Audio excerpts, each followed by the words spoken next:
we're starting to get a clearer picture of how good a team is, how bad a team is, areas of improvement that a team needs. We're starting to get a clear picture of just the tier rankings or the tiers of NFL teams. You have Super Bowl caliber teams, you have playoff caliber teams, you have teams that are mediocre in the middle, and then you just have downright bad teams. That picture is starting to get clear.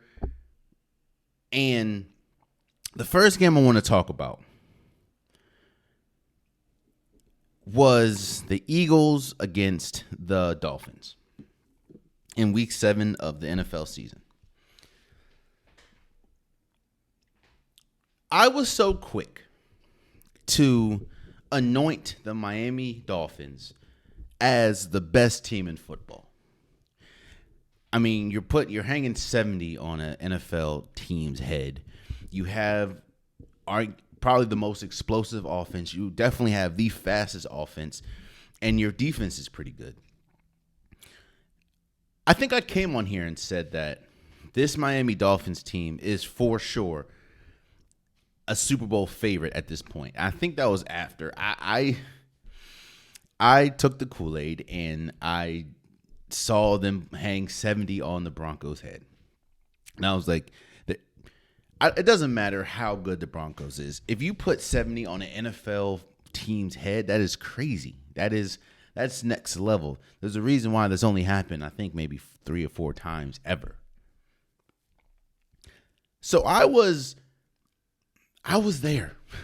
I let that game and the fact that going into week 7, they were 5-1. I let that affect how I felt about this team.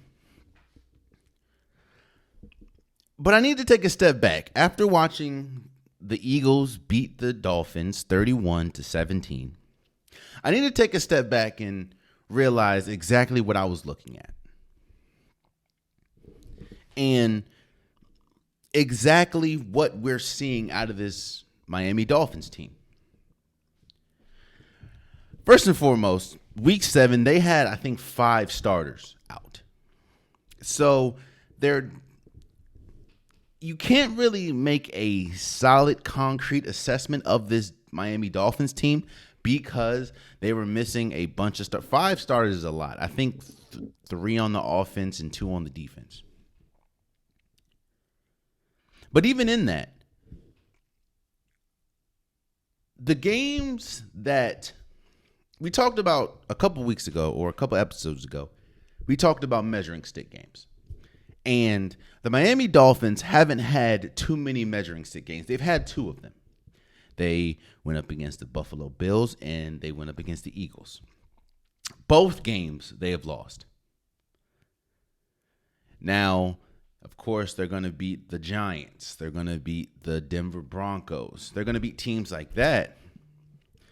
But when we talk about measuring stick games, when we talk about the teams that you could arguably see in the playoffs, they've lost.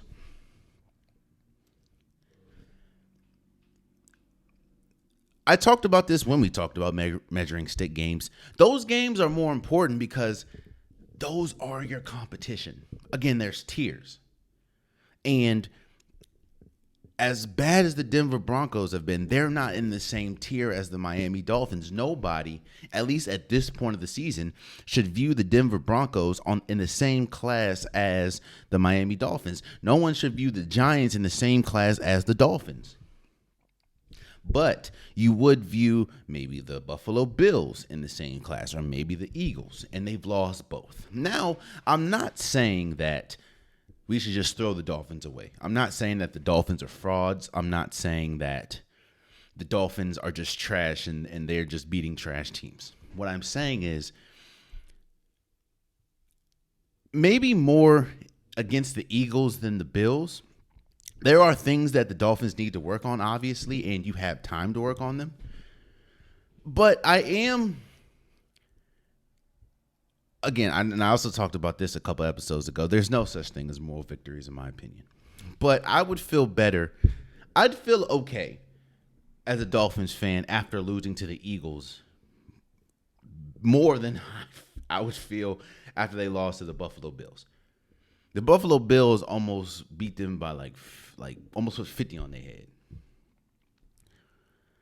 Because you're out a bunch of starters and you only lost, the loss wasn't as bad as the record showed. I would feel better as the Miami Dolphins. Now, there are a couple things that need to be worked on, obviously. For instance, Tua's great. Don't get me wrong. Tua is really good. His connection with his wide receivers, Tyreek Hill, Jalen Waddle, they're exceptional. And when they're firing on all cylinders, it is damn near impossible to beat. But there are still times when Tua holds the ball a little bit too long, or that offensive line kind of breaks down against good pass rushes, or they go for the big plays a little bit too much, and there are times when they just don't take the gimmies. I understand when you have an offense this explosive, you want to go for the big plays. The big plays, not only are they big plays, but they are demoralizing to a team that you're going against. But there are times when you just need to take the checkdowns. There are times when you just need to take the gimmies. And it seems like, at least at this point in the season, the Miami Dolphins go for the big plays way more than they do, or way more than they should. I'll say that. I'm not saying that they should change their game. I'm saying that they should incorporate what's easy. They should incorporate things that need to be. Not every play can be a 20-yard bomb, can be a 30-yard bomb. That's what I'm saying. And on top of that, the rushing game. Now, again, numbers don't tell the whole story in sports. I know they say numbers never lie. Very true.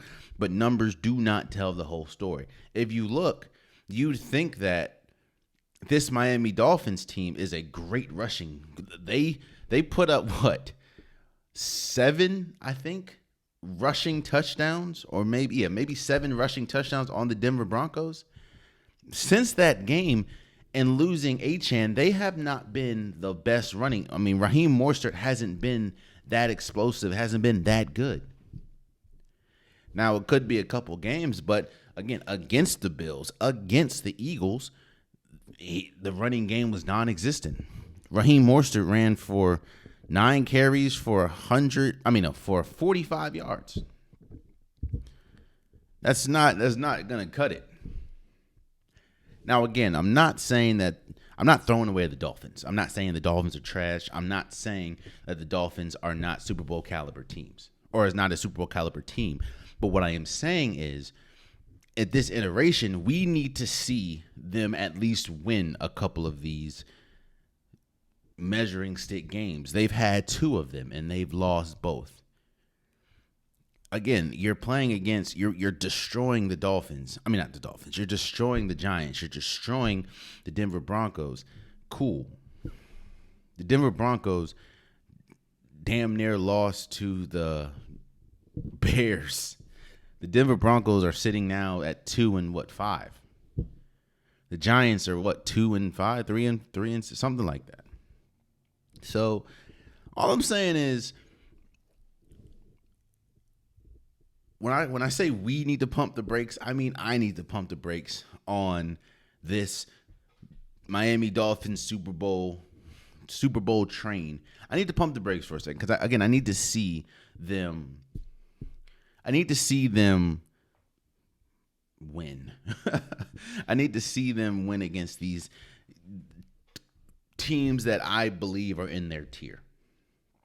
And the Broncos, the Giants, they are not. Oh, man, you stayed to the end of the video. I appreciate you. If you like what you saw, be sure to hit that subscribe button so you'll never miss any content from your boy. You can also go back and watch past episodes, past clips, and don't forget that the Unpopular Podcast, new episodes drop every Wednesday and Saturday. Appreciate you.